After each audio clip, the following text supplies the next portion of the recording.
لاہور میں موجود ایک آرفنیج جانے کا اتفاق ہوا، جس کے انتظامات دیکھ کر کافی تسلی ہوئی۔ حدیث مبارکہ میں ہمارے پیارے نبی حضرت محمد صلی اللہ علیہ وآلہ وسلم نے بھی یتیم بچوں کے حقوق ادا کرنے اور ان کے ساتھ صلہ رحمی اور شفقت و پیار کرنے کی بڑی تاکید کی اور ترغیب ذکر فرمائی گئی ہے۔ چنانچہ حضرت ابو ہریرہ رضی اللہ تعالیٰ عنہ فرماتے ہیں کہ ایک آدمی نے حضور اکرم صلی اللہ علیہ وآلہ وسلم سے اپنے دل کی سختی کی شکایت کی تو آپ نے فرمایا کہ یتیم کے سر پر ہاتھ پھیرا کرو اور مسکین کو کھانا کھلایا کرو۔ حضرت ابو درداء رضی اللہ تعالیٰ عنہ نے حضرت سلیمان رضی اللہ تعالیٰ عنہ کی طرف سے لکھا کہ ایک آدمی نے رسول اللہ صلی اللہ علیہ وآلہ وسلم سے اپنے دل کی سختی کی شکایت کی تو رسول اللہ صلی اللہ علیہ وسلم نے فرمایا، اگر تم چاہتے ہو کہ تمہارا دل نرم ہو جائے تو تم یتیم کے سر پر ہاتھ پھیرا کرو اور اسے کھلایا کرو۔ حضرت بشیر بن اقربہ جہنی رضی اللہ تعالیٰ عنہ فرماتے ہیں کہ جنگ احد کے دن میرے حضور اکرم صلی اللہ علیہ وآلہ وسلم سے ملاقات ہوئی تو میں نے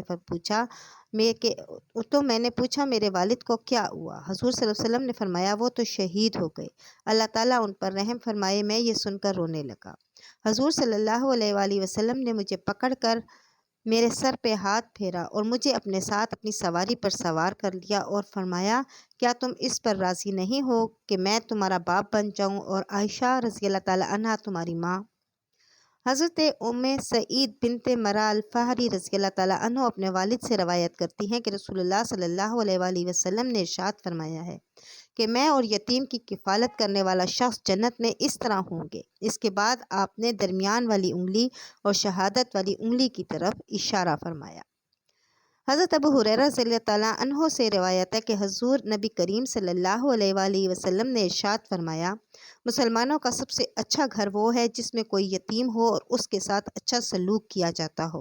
اور سب سے برا گھر وہ ہے جس میں کوئی یتیم ہو اور اس کے ساتھ برا سلوک کیا جاتا ہو۔ میں اور یتیم کی کفالت کرنے والا جنت میں اس طرح ہوں گے کہ آپ نے اپنی دونوں انگلیوں کو ایک ساتھ کر کے اشارہ فرمایا۔ آج اگر ہم دنیا کی تاریخ کا مطالعہ کریں تو یہ بات واضح ہو جاتی ہے کہ حضرت صلی اللہ علیہ وآلہ وسلم کی آمد سے پہلے یتیموں کا یہ بدقسمت گروہ اس نعمت عظمیٰ سے یکسر محروم تھا، یعنی ان کا خیال رکھنے والا کوئی نہیں تھا۔ بلا شبہ اسلام ہی وہ پہلا اور آخری مذہب ہے جس نے اس مظلوم گروہ کی داد رسی کی۔ عرب پہلی سرزمین ہے جہاں کسی یتیم خانے کی بنیاد پڑی، اور اسلامی حکومت وہ پہلی حکومت ہے جو جہاں جہاں وسیع ہوتی گئی ان کے لیے امن و راحت کا گہوارہ بنتی گئی۔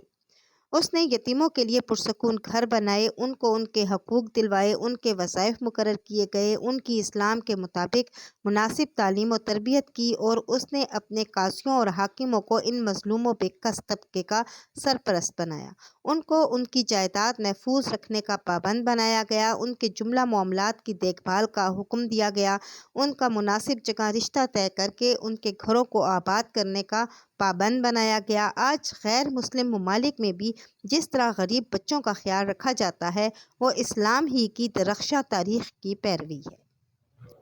شکریہ۔